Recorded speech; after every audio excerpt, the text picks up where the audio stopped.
तो ये कहानी है हमारे हीरो ज़ीचुआन की, जिसने डीमंस के खिलाफ जंग तो इसी वजह से शुरू की ताकि वो डीमंस को मारते हुए इंसानों को बचा सके। पर किस्मत ने तो ज़ीचुआन शो के लिए कुछ और ही लिखा था। वो डीमंस का न्यू एम्पायर बनने वाला है और ये बात तो वो खुद भी नहीं जानता। चलो फिर इस रोमांचक जर्नी को स्टार्ट करते हैं। तो एपिसोड की शुरुआत में हमें एक नरेटिंग वॉइस बताती है कि आज से हजारों साल पहले से ह्यूमंस और डीमंस के दरमियान फाइट चल रही थी। तकरीबन 200 साल पहले डीमंस ने ह्यूमंस के एम्पायर को मार दिया, जिसकी वजह से तो इंसानों के क्लैंस के अंदर झगड़े शुरू हो गए। फिर इनकी किस्मत बदलने के लिए एक ऐसे योद्धा ने जन्म लिया जो कि इनकी आपसी दुश्मनियों को खत्म करते हुए इन सब लोगों को यूनाइट कर देता है। और इन लोगों के इसी आपसी मिलजुल की वजह से ही इंसान दोबारा से डीमंस के खिलाफ जंग लड़ने के लिए उठ खड़े हुए। तो एपिसोड की शुरुआत में हमें एक बैटल एरिना का सीन दिखाया गया, जहां पर डीमंस और ह्यूमंस के दरमियान फाइट होने वाली थी। इधर डीमंस का जनरल लीडर उनका हौसला बढ़ाते हुए उनसे कह रहा था कि अगर तुम लोगों ने इस फाइट में इंसानों को हरा दिया तो मैं तुम लोगों को अच्छा सा खाना खिलाऊंगा। जिसके साथ ही वो अपने एक सिपाही को पकड़कर उसे धमकाते हुए कहने लगा,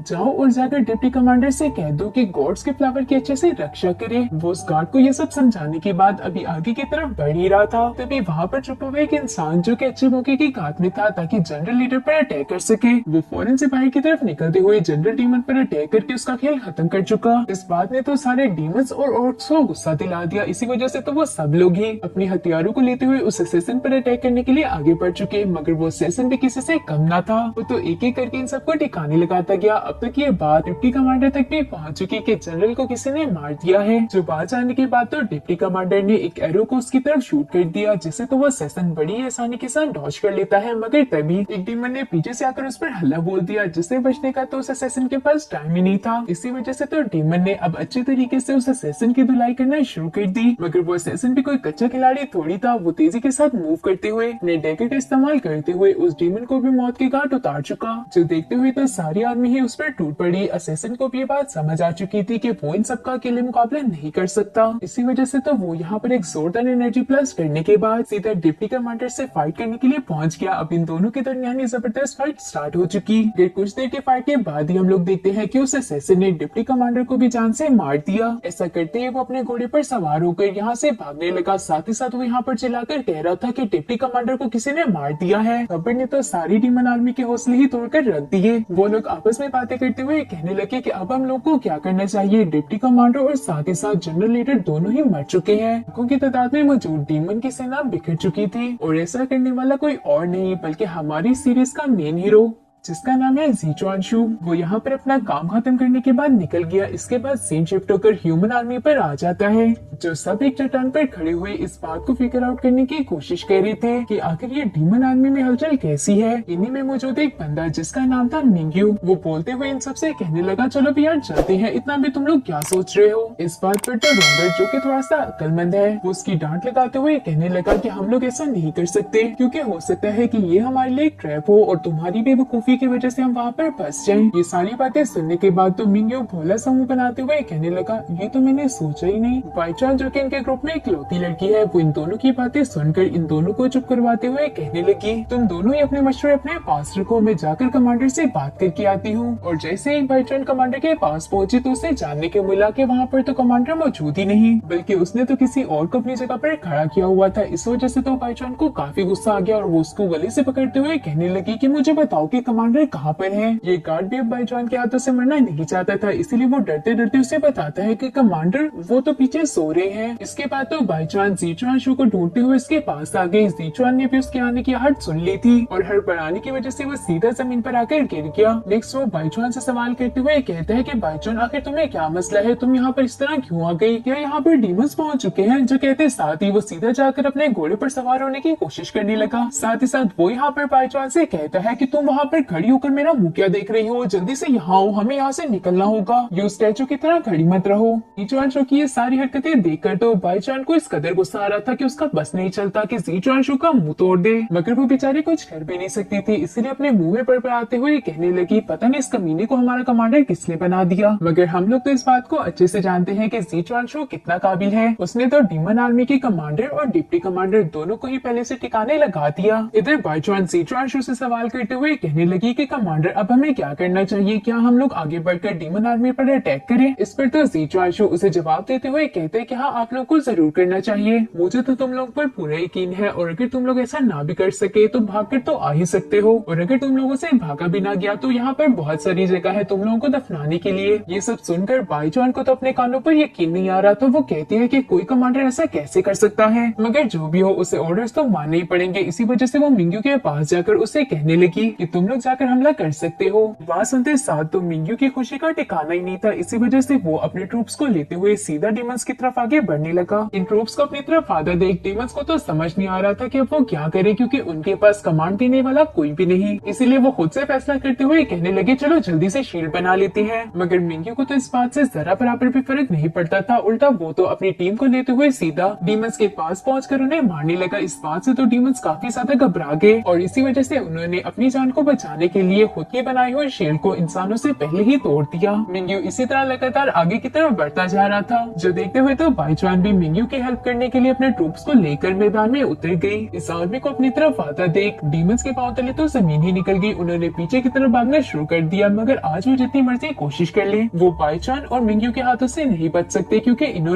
अब तो इन्होंने तीरों की बरसात करनी भी शुरू कर दी, जिसकी वजह से तो काफी सारे डीमंस और ऑर्क्स मारे गए। बाईचुआन तो एक लड़की होने के बावजूद भी काफी बहादुरी के साथ फाइट कर रही थी। वो अपने रास्ते में आने वाले हर दुश्मन को बड़ी ही बेदर्दी के साथ मारती गई। इसके बाद से शिफ्ट होकर ज़ीचुआनशु पर आ गया, जिसने भी अब काफी सारा आराम कर लिया था। इसीलिए वो अपने घोड़े पर सवार होते हुए सोचने लगा अब तक तो इन लोगों का काम हो चुका होगा, चलो चलते हैं। और बैटल एरिना के सीन्स भी कुछ ऐसे ही थे। रोंगर बाईचुआन को आकर बताता है कि हमने काफी सारे ऑर्क्स और डीमंस को जान से मार डाला, जिनमें से कुछ बचकर भागने में कामयाब हो गए। अगर मिंग्यू ने तो उन्हें अभी भी नहीं छोड़ा, वो उनका पीछा कर रहा है। ये बात सुनकर बाईचुआन उससे कहने लगी कि ये गधा नहीं सुधरने वाला, तुम जाओ और जाकर उसकी हेल्प करो। इधर हम मिंग्यू को देखते हैं जिसने काफी सारे डीमंस को मार डाला था और फाइनली वो एक कार्ड तक पहुंच गया, जिसे तो डीमंस अपनी जी जान लगाकर प्रोटेक्ट कर रही थी। लेकिन ये लोग ज्यादा देर के लिए मिंग्यू के सामने टिक न पाए और मिंग्यू ने इन्हें ठिकाने लगा दिया। और ये सब होने के बाद जैसे ही मिंग्यू ने अंदर की तरफ देखा तो वहाँ पर एक बहुत ही खूबसूरत लड़की मौजूद थी। इवन कि मिंग्यू भी उससे अपनी आंखें नहीं हटा पा रहा था और वो बोलते हुए कहता है कि ये लड़की कितनी प्यारी है। नेक्स्ट हमें रात का सीन दिखाया गया, जहाँ पर तो ज़ीचुआनशु का खास गार्ड जिसका नाम था गुली आपस में बातें कर रही थी कि अचानक से वहाँ पर मिंग्यू की एंट्री हो गई, जिसके कंधे पर एक बोरी रखी हुई थी। उस बोरी के अंदर से किसी लड़की के चीखने की आवाजें आ रही होती है, जो कि मिंग्यू से कह रही थी कि मुझे जाने दो, तुम मेरे साथ ये क्या कर रहे हो। उस लड़की की आवाजें सुनकर तो ज़ीचुआनशु मिंग्यू से कहने लगा अरे यार, मैं इस तरह का आदमी नहीं हूँ। जिस पर मिंग्यू से कहता है कि कमांडर इतनी भी क्या चलती है, एक मिनट रुक जाए। ये कहते ही मिंग्यू ने उस डीमन गर्ल के ऊपर से उस बोरी को हटा दिया। इस लड़की की ब्यूटी को तो देखकर ज़ीचुआनशु और गुली दोनों ही अपनी आंखों पे झपकना भूल गए। ज़ीचुआनशु इस लड़की से पूछना चाहता था कि आखिर ये कौन है और कहाँ से आई है। इसी वजह से वो गुली से कहने लगा कि गुली तुम जाकर बाहर पहरा दो ताकि कोई भी अंदर ना आ सके। जब बात सुनते साथ तो गुली यहाँ से रवाना हो चुका। इसके बाद ज़ीचुआनशु ने उस लड़की से सवाल करने शुरू कर दिए कि तुम कौन हो और वो डीमंस तुम्हें प्रोटेक्ट क्यों कर रहे थे। वो यहाँ पर अभी इसी तरह के सवाल कर ही रहा था कि तभी उसकी नजर इस लड़की के कपड़ों पर पड़ गई, जो कि काफी ज्यादा एक्सपेंसिव लग रहे थे। तो ज़ीचुआनशु को एक बात तो क्लियर हो गई कि इस लड़की का खानदान काफी तगड़ा है। इसी वजह से वो उसे पूछने लगा क्या तुम डीमन जनरल की वाइफ हो। ये बात सुनकर तो मिंग्यू भी बोल पड़ा। वो कहता है कि इन डीमंस के भी मजे हैं, वॉर्स में भी अपनी वाइफ्स को साथ ले आते हैं, लेकिन अब तो वो मर गया है। इसी वजह से ये पूरी की पूरी हमारी हो चुकी, यानी कि अब हम लोग भी नाइट्स में एंजॉय किया करेंगे। इस पर तो ज़ीचुआनशु भी उसकी बात को काटते हुए कहने लगा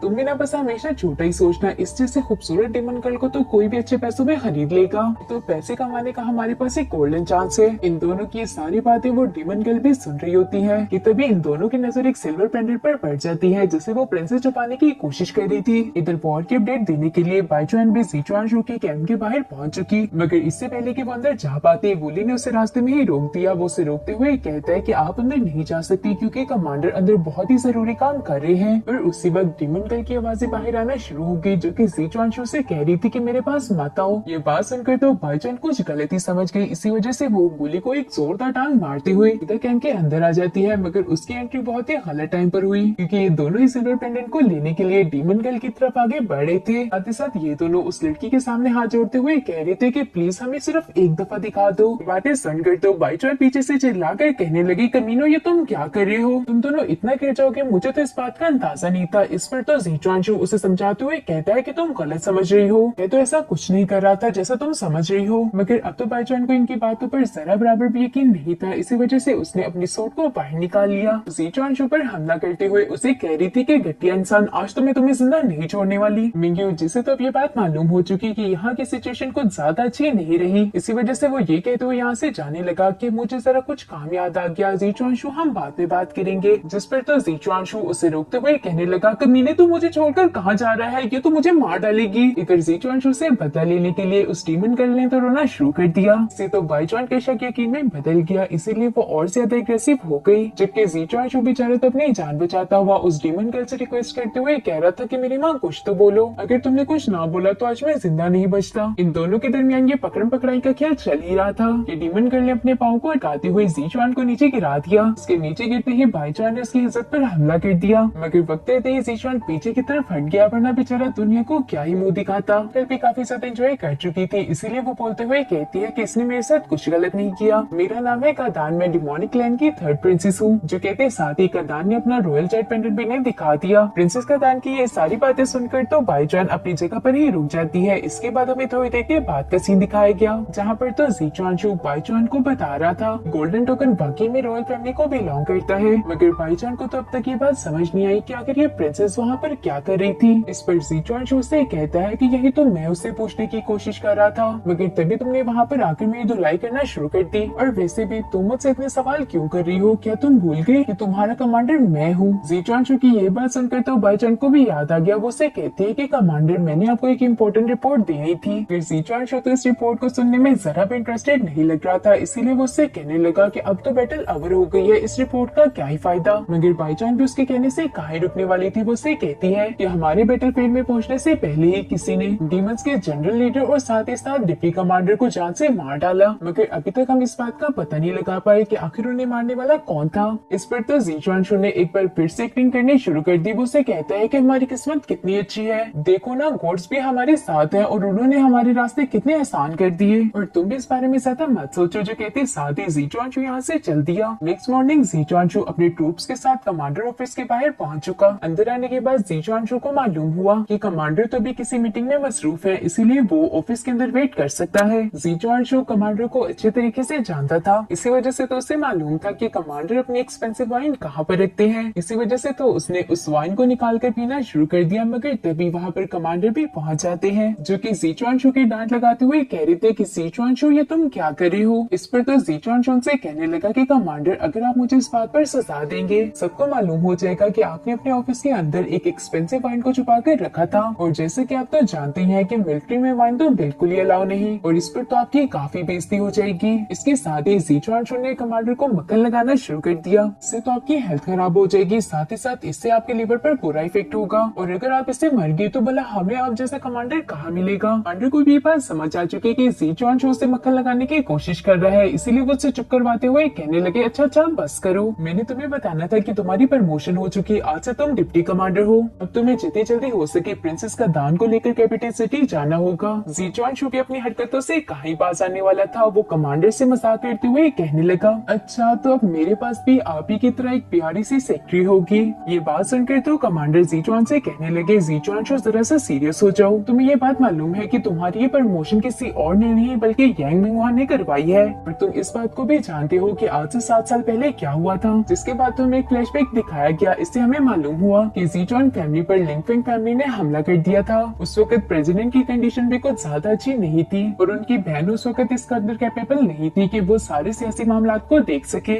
यांग मिंगहुआ ने इसी बात का फायदा उठाते हुए थ्रोन पर कब्जा करने की कोशिश की, इसी वजह से मजबूरी में जीचुआनशु को खुद ही ट्रूप्स को लीड करना पड़ा। इस पर तो उल्टा यांग मिंगहुआ ने ही जीचुआनशु पर गद्दारी का इल्जाम लगाते हुए उसे कैपिटल से बाहर निकाल दिया। जीचुआनशु तो भी यहाँ पर ये सब याद ही कर रहा था कि कमांडर आगे की तरफ बढ़ते हुए से कहने लगे, चलो बच्चे जल्दी से मेरी वाइन के पैसे निकालो। अगर जीचुआनशु तो उन्हें पैसे दिए बगैर ही वहाँ से 9 तो 11 हो गया। रात में जीचुआनशु के दोस्त उसे फेवरेट पार्टी देने के लिए एक रेस्टोरेंट में ले आए थे, मगर वो बेचारे थोड़ी देर के बाद ही अपने फैसले पर पछताने लगे कि जीचुआनशु तो बहुत ही ज्यादा एक्सपेंसिव फूड ऑर्डर किए जाता है। उन्हें तो समझ नहीं आता कि वो क्या करे, क्योंकि जीचुआनशु तो रुकने का नाम ही नहीं ले रहा और अगर यूं ही चलता रहा तो ये लोग भी आज भिखारी बनकर यहाँ से लौटेंगे। इसी वजह से तो ये तीनों जीचुआनशु का ध्यान भटकाने के लिए उससे कहने लगे, कमांडर आप यहाँ से जा रहे हैं, इस बात से मुझे बहुत दुख हुआ। जबकि मिंग्यू तो यहाँ पर बुरा समूह बनाते हुए कहने लगा कि कमांडर मेरा दिल तो खून के आंसू रो रहा है और ये बात तो हमें अच्छी से मालूम है कि आखिर उसका दिल खून के आंसू क्यों रो रहा है। नौटंकी में तो जीचुआनशु इनका बाप है, इसीलिए वो भी इनसे कहता है अच्छा तो आप लोगों को बहुत दुख हुआ, इसी वजह से मैंने फैसला किया है कि आप लोग भी मेरे साथ ही जाओगे। जब बात सुनकर तो ये तीनों चिल्ला उठे कि नहीं हमें नहीं जाना आपके साथ, मगर ये बेचारे तो इस बारे में कुछ भी नहीं कर सकते। इसी वजह से तो दुम दबाकर यहाँ से खिड़की के रास्ते होते हुए भाग गए, क्योंकि अब जबकि ये लोग भी जीचुआनशु के साथ ही जा रहे हैं तो फेवरेट पार्टी देने का मकसद ही नहीं बनता। जीचुआनशु भी उन्हें यूं भागते देख पीछे से चिल्लाकर कहने लगा, कमीनो तुम लोग कहाँ जा रहे हो, पर बस तुम लोग मेरे हत्थे चढ़ जाओ, उसके बाद मैं तुम लोग को अच्छा मजा सिखाऊंगा। जो सब कहते हुए जीचुआनशु भी यहाँ से भागना चाहता था ताकि उसे बिल ना पे करना पड़े, मगर वो रेस्टोरेंट का ओनर जीचुआनशु के सारे प्लान पर पानी फेर देता है। नेक्स्ट सीन शिफ्ट होकर कैपिटल पैलेस पर आ गया, जहाँ पर स्टर्लिंग जो कि जीचुआनशु का अच्छा दोस्त है उससे प्रेसिडेंट बात करते हुए कह रहे थे कि जीचुआनशु यहाँ पर वापस आ रहा है, मुझे ये बात अच्छे तरीके से समझा देना कि वो पास में की गई गलतियों को दोबारा मत दोहराए। स्टर्लिंग भी उनकी बात अच्छे तरीके से समझ चुका। फाइनली जीचुआनशु भी अपने ट्रूप्स के साथ कैपिटल सिटी पहुंच चुका। वो अभी यहाँ पर अपने साथियों को कैपिटल सिटी दिखा रहा होता है। मिंग्यू जिसने पहली बार इतने बड़े शहर को देखा था उसे ज्यादातर चीजों के बारे में मालूम नहीं, इसी वजह से तो एक डस्टबिन को स्ट्रीट लैंप समझकर उसके साथ जाकर लिपट गया। साथ ही साथ वो यहाँ पर कह रहा था कि यहाँ के स्ट्रीट लैंप्स भी कितने प्यारे हैं, और ये जानने के बाद कि वो कोई स्ट्रीट लैंप नहीं बल्कि एक गार्बेज कैन है। मिंग्यू तो काफी ज्यादा इम्प्रेस हो चुका। ये सारा सीन देखकर तो जीचुआनशु ने उसे पहचानने से इनकार कर दिया, जबकि बाईचांस तो उसे कान से पकड़कर उसे डांट लगाते हुए कहने लगी, हिंदू इंसान कहीं भी शुरू मत हो जाया करो। इस बात से तो मिंग्यू नाराज हो गया, इसी वजह से वो वहाँ से जाने लगा। रास्ते में उसे एक बदमाश लड़का नजर आया जो कि एक लड़की को परेशान करने की कोशिश कर रहा था। इसी वजह से तो मिंग्यू ने एक जोरदार मुक्का उसके मुंह पर जड़ दिया। वो लड़का भी किसी अच्छी फैमिली से बिलोंग करता था, इसी वजह से वो मिंग्यू से कहने लगा कि तुम्हें पता भी है कि तुमने किसे मारा है। मगर तभी वहाँ पर जीचुआनशु भी पहुँच गया जो कि उस लड़के की अकड़ तोड़ते हुए उससे कहने लगा, तुम किस भी फैमिली से बिलोंग करते हो इस बात से जरा बराबर भी फर्क नहीं पड़ता, अगर तुम दोबारा से मिस निंग के करीब नजर आए तो मैं तुम्हारी अर्थी उठा दूंगा। जो बात सुनकर तो वो बुली यहाँ से दुम दबाकर भाग गया। असल में तो मिस निंग के अंकल ने जीचुआनशु को बचपन में ही अडॉप्ट किया था, इसी वजह से ये दोनों एक दूसरे को अच्छे तरीके से जानते हैं। अब मिस निंग जीचुआनशु से उसका हालचाल पूछने के बाद उससे कहने लगी कि जीचुआनशु तुम हमारे घर ही रहने आ जाओ, मगर जीचुआनशु तो इसके लिए एग्री नहीं था, इसलिए वो मना करते हुए कहता है कि हम आपके घर नहीं आ सकते। मगर इन तीनों के बहुत ज्यादा इसरार करने के बाद आखिरकार जीचुआनशु को भी मानना पड़ा। घर आने के बाद मिस निंग और जीचुआनशु साथ गुजारे हुए बचपन के पलों को याद कर रहे थे। अचानक से मिस निंग का पाँव फिसल जाता है, लेकिन वक्त रहते ही जीचुआनशु ने उसे पकड़ लिया और इसी वजह से इन दोनों के दरमियान एक प्यारा सा मोमेंट क्रिएट हो जाता है। मगर जल्दी ये दोनों एम्बेरस हो गए। जीचुआनशु यहाँ से कमांडर को रिपोर्ट करने का बहाना लगाकर जाने लगा। कैपिटल ऑफिस के अंदर काफी सारे कमांडर्स बैठे हुए थे, जहाँ पर जल्द ही यांग मिंगवा भी पहुँच गया। मीटिंग में तो ये फैसला हुआ कि प्रिंसेस का दान आज से जीचुआनशु के साथ उसके घर में रहेगी। तभी वहाँ पर एक पर्सन आ गया जिसका नाम था डिलिन। डिलिन असल में यांग मिंगवा का एक साथी है जिसके हाथों वो जीचुआनशु को मरवाना चाहता है। अब डिलिन यांग मिंगवा से कहने लगा कि मुझे जीचुआनशु से कुछ बात करनी है, इसलिए मुझे इजाजत दें, जिस पर तो यांग मिंगवा ने भी उससे परमिशन दे दी। इन दोनों के ही रूम में आने के बाद हमें ये बात मालूम हुई कि इन दोनों की दुश्मनी तो बस एक नाटक है कि डिलिन यांग मिंगवा का भरोसा जीत सके और दूसरे लोगों को ये दिखाने के लिए कि अंदर एक जबरदस्त फाइट चल रही है। इन लोगों ने कमरे का सामान तोड़ना शुरू कर दिया। डिलिन जीचुआनशु से कहता है कि हम तीनों ब्रदर रात को वहीं पर मिलेंगे जहाँ पर हम पहले मिला करती थी। तो बात सुनते साथ तो जीचुआनशु यहाँ से जाने लगा, मगर डिलिन उसे रोकते हुए कहते हैं कि मेरे भाई इतनी भी क्या जल्दी है। जो कहते साथ ही उसने एक जोरदार पंच उसके मुंह पर दे मारा। फिर जीचुआनशु यहाँ से सही सलामत बाहर चला गया तो लोगों को इन पर शक हो जाएगा। जीचुआनशु को भी समझ आ चुका था कि अब उसकी कुट लगने वाली है, इसीलिए वो डिलिन को रोकते हुए कहने लगा कि नहीं ब्रदर प्लीज ऐसा मत करे। मगर डिलिन भी कहीं रुकने वाला था, उसने तो जीचुआनशु की अच्छे तरीके से धुलाई लगा दी। नेक्स्ट सीन में तो जीचुआनशु बड़ी ही बुरी कंडीशन में वापस से घर आ जाता है। मिस निंग तो उसके लिए परेशान होते हुए फौरन से उसके पास आकर उसे सवाल करते हुए कहने लगी, जीचुआनशु आखिर तुम्हें क्या हुआ। जीचुआनशु तो उसकी बात का कोई भी जवाब ना देते हुए उल्टा मिस निंग के हाथ को पकड़कर उससे कहने लगा कि मुझे तुमसे कुछ कहना है। वहाँ मौजूद सब लोगों को तो यही लग रहा था कि जीचुआनशु मिस निंग को प्रपोज करने वाला है। ये सोचते हुए तो मिस निंग भी काफी खुश थी, मगर जीचुआनशु इन सब की उम्मीदों पर ही पानी फेरते हुए मिस निंग से कहने लगा कि क्या मुझे तुम थोड़े से पैसे उधार दे दोगी। वहाँ से तो मिस निंग यहाँ से गुस्सा होकर जाने लगी। उसी वक्त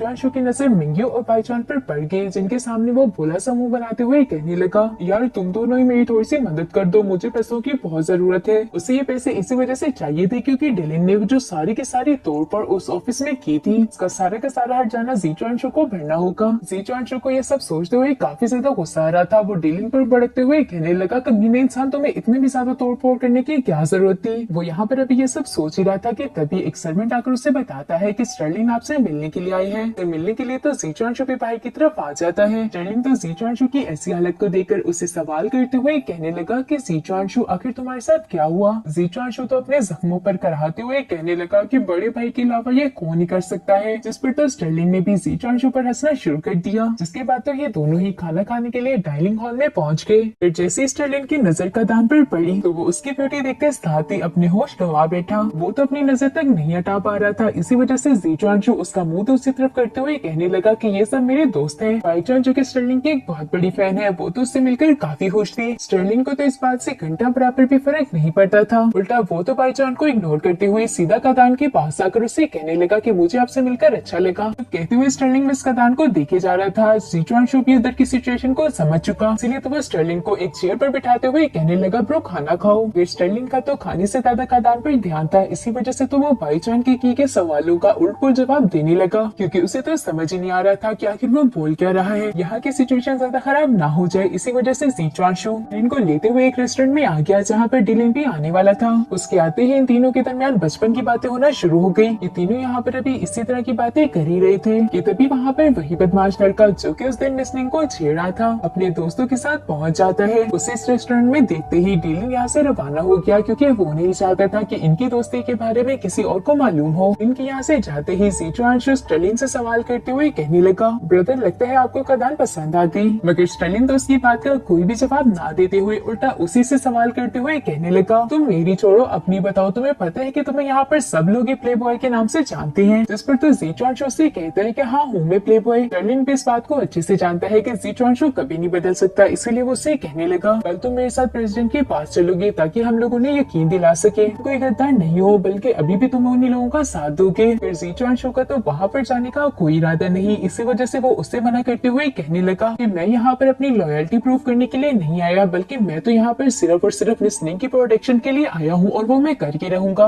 बाकी मुझे किसी चीज से घंटा फर्क नहीं पड़ता। जिसके बाद इन दोनों ने ड्रिंक करना शुरू कर दिया और यूं ही लगातार ये लोग काफी देर तक ड्रिंक करते रहे कि अचानक से इन्हें पास वाले टेबल से आवाज सुनाई दी, जहाँ पर वो लड़का मिस निंग के बारे में ही बात कर रहा था। वो अपने दोस्तों के साथ शर्त लगाते हुए कहने लगा कि तुम लोग देख लेना, मेरी शादी मिस निंग के साथ ही होगी। इससे तो न सिर्फ मिस निंग बल्कि उसकी सारी की सारी प्रॉपर्टी भी मेरी हो जाएगी। लेकिन उसी का दोस्त उसे बीच में टोकते हुए कहने लगा कि ऐसा कुछ नहीं है, मैं भी अपनी पूरी कोशिश करूंगा कि मिस निंग मुझसे शादी करे। जीचुआनशु को तो इन सब की बकवास सुनकर काफी गुस्सा आ गया, क्योंकि वो मिस निंग के बारे में कोई भी गलत बात नहीं सुन सकता। इसी वजह से तो उसने एक वाइन का ग्लास उठाकर उसी लड़के की तरफ थ्रो कर दिया, जिससे तो वो लड़का भी भड़क जाता है और वो जीचुआनशु के पास आकर उसे कहने लगा, क्या वो तुम पागल थे जिसने मुझे ग्लास मारा। जीचुआनशु तो पहले से ही इस मौके की फिराक में था, इसीलिए वो खड़ा होते हुए कहने लगा कि तुम्हारे बाप ने, जो कहते साथ ही उसने एक जोरदार मुक्का उस लड़की की गाल पर दे मारा। अपने घटिया फ्रेंड को यूं मार खाता देख उसके चमचे भी उठ खड़े हुए। इन्हें तो ऐसा लग रहा था कि जैसे बड़े ही आराम से ये जीचुआनशु को हरा देंगे, मगर इन्हें क्या ही मालूम कि वहाँ पर तो स्टर्लिंग भी मौजूद है। अब इन दोनों भाइयों ने मिलकर इन सब लोगों की कुटाई लगाना शुरू कर दी। ये दोनों यहाँ पर बड़े अच्छे तरीके से फाइट कर ही रहे थे कि तभी इन्हीं के एक साथी ने पीठ पीछे वार करते हुए जीचुआनशु के सर पर एक बोतल मार दी, जिसकी वजह से तो हमारा जीचुआनशु वहीं पर बेहोश हो गया और इस रेस्टोरेंट की अथॉरिटीज ने इन दोनों को ही उठाकर बाहर नाली में फेंक दिया। सुबह के वक्त तो कुछ पेट्रोलिंग गार्ड्स इन दोनों को मारा समझकर यहाँ से लेकर जाने ही वाले थे कि तभी इन दोनों को होश आ गया, जिसकी वजह से तो वो गार्ड्स यहाँ से दुम दबाकर भाग गए। उन गार्ड्स के भागते यहाँ पर एक ऑफिसर आ गया, जिसने तो जीचुआनशु और स्टर्लिंग को पहचान लिया था। इसी वजह से तो ये दोनों अपना मुंह छुपाते हुए कहने लगे, नहीं नहीं हम वो नहीं है। इस पर तो वो ऑफिसर भी बोलते हुए कहने लगा कि मैंने तो कभी भी एक्सपेक्ट नहीं किया था कि आप दोनों मुझे यहाँ पर मिलेंगे। ये बात सुनकर तो जीचुआनशु शर्म के मारे वहाँ से भागना शुरू कर चुका। वो भागते हुए रास्ते में सोच रहा था कि कितनी बेइज्जती की बात है, एक आर्मी का कमांडर होने के बावजूद भी ड्रिंक करके नाली में पड़ा हुआ था। जिसके बाद हम थोड़ी देर के बाद का सीन देखते हैं, जहाँ पर स्टर्लिंग प्रेसिडेंट से मिलने के लिए आया हुआ था। वो उनसे कहता है कि सॉरी मैं आपसे रात में मिलने नहीं आ सका, क्योंकि रात में मैंने थोड़ी सी ड्रिंक कर ली थी। इस पर प्रेसिडेंट उससे कहते हैं तुम्हें थोड़ा सा सावधान रहना चाहिए, क्योंकि यांगुंगा तुम्हारी जान के पीछे पड़ा हुआ है। लिंग उन्हें यकीन दिलाते हुए कहने लगा कि आप फिक्र मत करें, मैं आइंदा से इसका ख्याल रखूंगा। इधर प्रेसिडेंट तो बात को आगे बढ़ाते हुए जीचुआनशु के बारे में सवाल करते हुए हुए कहने लगे कि आखिर वो कहाँ पर है। मैंने उसे अपनी फैमिली का सरनेम दिया, लेकिन देखो जब से वो यहाँ पर आया है एक दफा भी मुझसे मिलने के लिए नहीं आया। मेरे ख्याल से तो डिलन और ज़ीचुआनशू एक दूसरे के साथ मिले हुए हैं। मगर स्टर्लिंग तो अपने भाई को ही डिफेंड करते हुए कहने लगा कि नहीं नहीं ऐसा कुछ नहीं है। मेरी बात का यकीन करें कि ज़ीचुआनशू कभी भी आपके साथ गद्दारी नहीं करेगा, और अगर उसने ऐसा किया तो आप मेरी जान ले सकते हैं। फिर तो प्रेसिडेंट को भी इसकी बात से एग्री होना पड़ा, लेकिन अभी भी वो डिलन को लेकर काफी ज्यादा परेशान थे। वो स्टर्लिंग से कहते हैं कि डिलन का क्या फारिस में जा चुका है, यानी कि यांग मिंगहुआ मिलिट्री पावर्स पर पूरे तरीके से कब्जा करना चाहता है। इसी वजह से तो उसने ये सारा का सारा खेल रचा है। नेक्स्ट हमें 4 महीने के बाद का सीन दिखाया गया, जहाँ पर तो चारों तरफ ये खबरें फैल चुकी थी कि डिलन ने बहुत ही बहादुर के साथ डीमंस का मुकाबला करते हुए उन्हें हरा दिया। तब यांग मिंगहुआ भी किसी से मिलने के लिए आया हुआ था। वो पर्सन हुडी पहने हुए यांग मिंगहुआ के सामने आकर खड़ा हो गया। यांग मिंगहुआ से कहने लगा कि मैंने सुना है कि तुम हैंडराइटिंग को कॉपी करने में काफी माहिर हो। जिस पर तो वो पर्सन भी उसे जवाब देते हुए कहने लगा कि हाँ आपने बिल्कुल ठीक सुना है। इसी वजह से तो यांग मिंगहुआ ने उसे एक लेटर दे दिया, साथ ही साथ उसे इंस्ट्रक्शन देते हुए कहने लगा कि तुमने इस लेटर को मिस निंग की हैंडराइटिंग में कॉपी करना है। और याद रहे कि इस लेटर को लिखने के बाद तुम्हें इस पर मिस निंग की सील भी लगानी होगी। अगर तुमने इस मिशन को सक्सेसफुली पूरा कर दिया तो मेरे वार्ड के तौर पर तुम्हें डिप्टी कमांडर बना दूंगा। कहते साथ ही यांग मिंगहुआ यहाँ से रवाना हो चुका।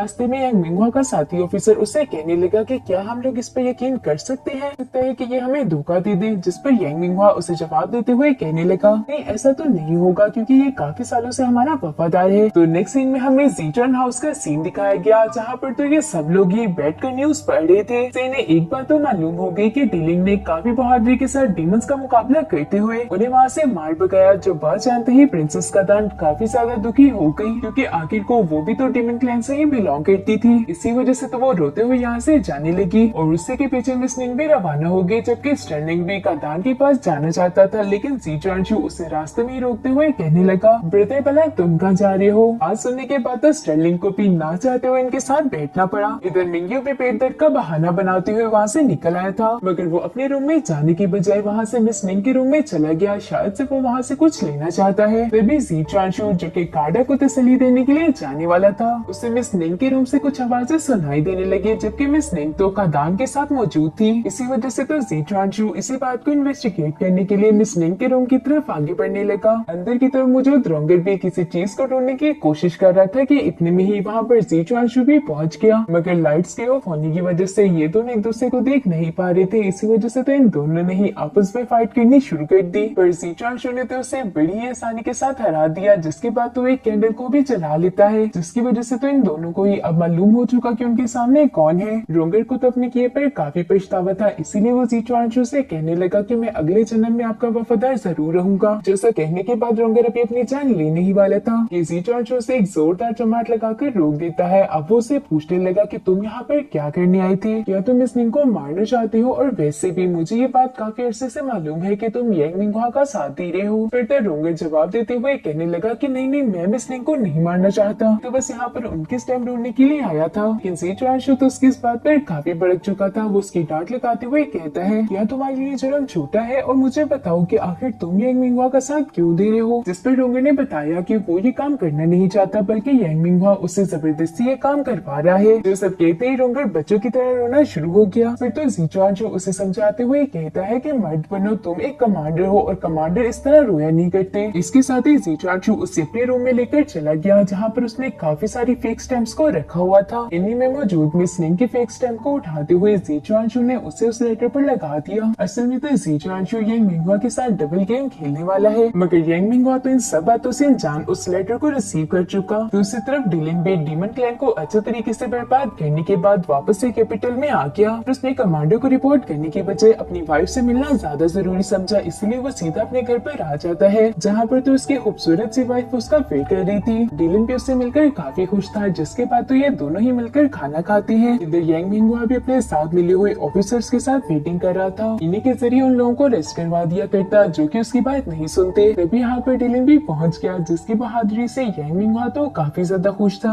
वो डिलिन की तारीफ करते हुए कहने लगा कि डिलिन तुमने बहुत अच्छा काम किया। डिलिन इन सबको बताता है कि हमारी 50,000 की आर्मी कैपिटल के बाहर खड़ी हुई है, और जैसे ही आप मुझे ऑर्डर देंगे तो वो वैसे ही कैपिटल के अंदर एंटर कर जाएगी, जिसके बाद तो हम आसानी से यहाँ पर मार्शल लॉ लगा सकते हैं। अब इन सब लोगों ने प्लानिंग करते हुए नेक्स्ट डे एक मिलिट्री कॉन्फ्रेंस रख ली, जिसको ज्वाइन करने के लिए तो सारे मिलिट्री ऑफिसर्स के साथ साथ ज़ीचुआनशू और उसके दोस्त भी में पहुंच चुके। ये लोग अभी अंदर एंटर होने ही वाले थे, मगर रास्ते में ही गार्ड्स इनसे कहने लगे कि आप इस तरह से अंदर नहीं जा सकते, क्योंकि अंदर जाने से पहले आपको अपने वेपन्स हमें सबमिट करने होंगे। जो बात सुनते साथ ज़ीचुआन समझ चुका कि दाल में कुछ न कुछ काला जरूर है, मगर अभी के लिए वो कुछ भी नहीं कर सकता। वही लोगों के ऑर्डर्स मानने की इसी वजह से उसने आराम से अपनी तलवार को इन्हें दे दिया। मगर कॉन्फ्रेंस हॉल के अंदर तो स्टर्लिंग ने पहले से ही कुछ हथियारों को अपने डेस्क के नीचे छुपा कर रखा हुआ था, जिन्हें वो ज़ीचुआन को दिखाते हुए कहने लगा कि तुम फिक्र मत करो, मैंने पहले से यहाँ पर बंदोबस्त करके रखा हुआ है। कुछ देर के बाद यहाँ पर यांग मिंगहुआ भी पहुंच जाता है, जिसके साथ डिलिन भी मौजूद था। यांग मिंगहुआ जो कि कभी भी अपनी हरकतों से बाज नहीं आने वाला, वो सीधे जाकर प्रेसिडेंट की चेयर पर बैठ जाता है, जो देखकर तो स्टर्लिंग को काफी गुस्सा आ गया और वो खड़ा होते हुए यांग मिंगहुआ को बुरा भला बोलने ही वाला था, मगर तभी ज़ीचुआन उसे रोकते हुए कहने लगा, ब्रदर हमें सही टाइम का वेट करना होगा, जिसपे तो स्टर्लिंग भी मान चुका। जहाँ पर तो आर्मी के बड़े बड़े ऑफिशियल्स खामोश थे।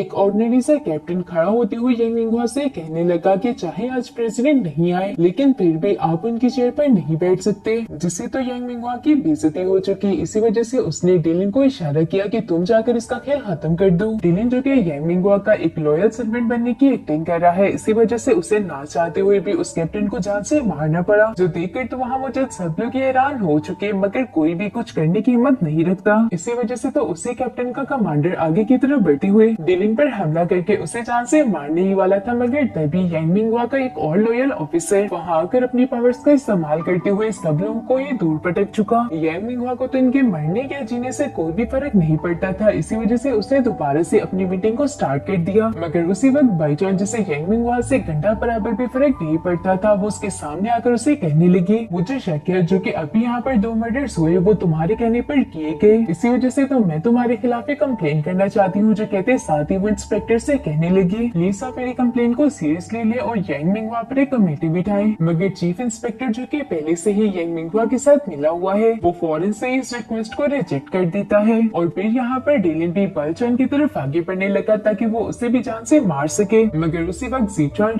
स्टर्लिंग और उसके बाकी के साथी बाईचांस को प्रोटेक्ट करने के लिए उसके आगे आकर खड़े हो गए। कॉन्फ्रेंस हॉल में हो रही इस बगावत का सुनकर तो बाहर मौजूद गार्ड्स भी अंदर आ जाते हैं और आते साथ ही उसने बाईचांस और उसके साथियों को चारों तरफ से घेर लिया। लेकिन स्टोरी में ट्विस्ट तब आया जब यहीं पे मौजूद एक कमांडर जिसका नाम था येनशिन, वो भी इन तीनों का साथ देते हुए कहने लगा कि मैं भी इनकी बात से एग्री करता हूँ कि यांग मिंगहुआ पर इन्वेस्टिगेशन होनी चाहिए। जो कहते साथ ही वो अपनी जगह पर खड़ा हो गया। जो देखते हुए येनशिन के साथ आए हुए उसके सारे के सारे ट्रूप्स भी खड़े हो गए। अब दूसरे कमांडर्स को भी थोड़ी सी सपोर्ट मिल चुकी थी, इसी वजह से वो भी येनशिन का साथ देते हुए कहने लगे कि हम भी इस बात से एग्री करते हैं। येनशिन जो कि इन सब लोगों के हौसले की वजह थे, इसी वजह से डिलिन आगे की तरफ बढ़ते हुए अपनी तलवार का इस्तेमाल करते हुए उसका गला काटना चाहता था, मगर तभी ज़ीचुआन बीच में आ गया और इसी तरह से इन दोनों के दरमियान एक फाइट स्टार्ट हो चुकी। मगर थोड़ी देर की फाइट के बाद ही डिलिन फेक ब्लेड का इस्तेमाल करते हुए ऐसे प्रिटेंड करने लगा कि जैसे ज़ीचुआन ने उसे बहुत ही बुरे तरीके से इंजर्ड कर दिया हो। इसी वजह से तो उसका साथी जो कि थंडर की पावर रखता था, वो फौरन से आगे की तरफ बढ़कर ज़ीचुआन पे हमला करने लगा। पर इससे पहले कि वो हमला ज़ीचुआन को लग पाता, उसकी मदद करने के लिए वहाँ पर स्टर्लिंग भी पहुंच जाता है। अब इन दोनों भाइयों ने ही मिलकर उस बंदे को धूल चटा दी और उसे ही अच्छा सबक सिखाने के बाद ज़ीचुआन अपनी सोट को लेते हुए येनशिन के सामने आकर खड़ा हो गया। वो यांग मिंगहुआ को ये बताना चाहता है कि वो येनशिन के साथ है। यांग मिंगहुआ अभी यहाँ पर ये सोच ही रहा था कि वो ज़ीचुआन का क्या करे कि इतने में ही उसका एक सोल्जर आकर उसे कहने लगा कि बाहर हमारा कोई भी गार्ड मौजूद नहीं था और इसी बात का फायदा उठाते हुए येनशिन की आर्मी ने कॉन्फ्रेंस हॉल को चारों तरफ से घेर लिया है। यांग मिंगहुआ जिसने तो ये बात एक्सपेक्ट नहीं की थी, वो तो बिल्कुल सत्ते में आ गया। तभी येनशिन बोलते हुए उसे कहता है कि तुमने यहाँ पर सबके सामने 2 आर्मी के ऑफिसर्स को मरवा दिया है, मुझे इसकी एक्सप्लेनेशन चाहिए। जिस पर तो यांग मिंगहुआ उसे जवाब देते हुए कहने लगा कि वो दोनों तो थे ही गद्दार, इसी वजह से मैंने उन्हें मरवा दिया। मैंने तो हर चीज को अच्छे से एक्सप्लेन कर दिया है, अब मुझे तुम बताओ कि तुम्हारी इस रिएक्शन की आखिर क्या वजह थी। जिस पर तो येनशिन भी यांग मिंगहुआ को उसी के ज़बान में जवाब देते हुए कहने लगा कि मैं भी गद्दारों को सजा देने के लिए ये सब कर रहा हूँ। यांग मिंगहुआ जो कि काफी ज्यादा चालाक इंसान है, उसे मालूम था कि अगर वो अभी कोई कदम चलता है तो ये सब लोग इसके खिलाफ हो जाएंगे। इसी वजह से तो वो बड़ी ही समझदारी का मुजाहिरा करते हुए अपने सब सोल्जर्स को पीछे की तरफ हटा चुका, जिसके साथ ही ये तमाशा खत्म हो गया और सब लोग अपने अपने घरों को चल दिए। मगर यांग मिंगहुआ वहीं पर खड़ा रहता है क्योंकि आज के दिन उसकी काफी सारी बेइज्जतियां हो चुकी है। जिसके बाद तो वो अपने लॉयल गार्ड से कहने लगा कि तुम लोग बस देखते जाओ, मैं इन सबको चुन चुन कर मारने वाला हूँ, इन लोगों में से कोई भी जिंदा नहीं रहेगा। येनशिन भी अपनी टेरिटरी में जाने के लिए बिल्कुल रेडी थे कि जी चुआनशु और उसके दोस्त उनसे मिलने के लिए आते हैं। जिनशिन तो चाहते थे कि जी चुआनशु उनके साथ चले क्योंकि वो भी यांग मिंगवा को अच्छे तरीके से जानते थे। लेकिन अगर जी चुआनशु यहाँ से चला गया तो मिस निंग का क्या होगा, और यही सब सोचते हुए जी चुआनशु ने उनके साथ जाने से मना कर दिया। फिर वो जी चुआनशु को अपना और अपने दोस्तों का ध्यान रखने का बोलकर यहाँ से रवाना हो चुके। उनके यहाँ से जाते ही जी चुआनशु भी अपने भाइयों से मिलने के लिए पहुंच गया। स्टर्लिंग जो कि आज के इंसिडेंट की वजह से डिलन पर काफी गुस्सा था, वो तो आते साथ ही डिलन को मारने लगा, मगर जी चुआनशु उसे पकड़ते हुए कहता है कि ब्रदर बस कर जाओ। अब डिलन स्टर्लिंग को समझाते हुए कहता है कि ब्रदर मेरी बात सुनो, मैं भी ये सब नहीं करना चाहता, मैं ये सब करने पर मजबूर था, तुम्हें मेरी बात समझनी होगी। जो यांग मिंगवा के साथ अपनी लॉयल्टी प्रूव करने के लिए ये सब करना पड़ा। अब डिलन आगे इन्हें यांग मिंगवा के प्लान के बारे में बताते हुए कहने लगा, इस वक्त यांग मिंगवा के पास कैपिटल के ट्रूप्स का सारा कंट्रोल मौजूद है और उसके खिलाफ कोई भी कदम उठाना काफी रिस्की हो सकता है। साथ ही साथ उसने अपने ऑफिशियल से कहकर येनशिन को मरवाने के भी ऑर्डर्स जारी कर दिए हैं। स्टर्लिंग तो ये सारी बातें सुनकर काफी ज्यादा परेशान हो चुका, मगर तभी जी चुआनशु का एक जबरदस्त आइडिया आ जाता है जो कि उसने इन दोनों को भी बता दिया। ये प्लान थोड़ा सा रिस्की था, इसी वजह से स्टर्लिंग इस पर अमल करने से थोड़ा सा घबरा रहा था, मगर जी चुआनशु उसे समझाते हुए कहता है कि हमें ये करना ही होगा। अब इन तीनों का प्लान क्या है इसके बारे में तो हमें नेक्स्ट एपिसोड में ही मालूम होगा। तो फिर मिलते हैं नेक्स्ट एपिसोड में, तब तक के लिए इतना ही, बाय बाय।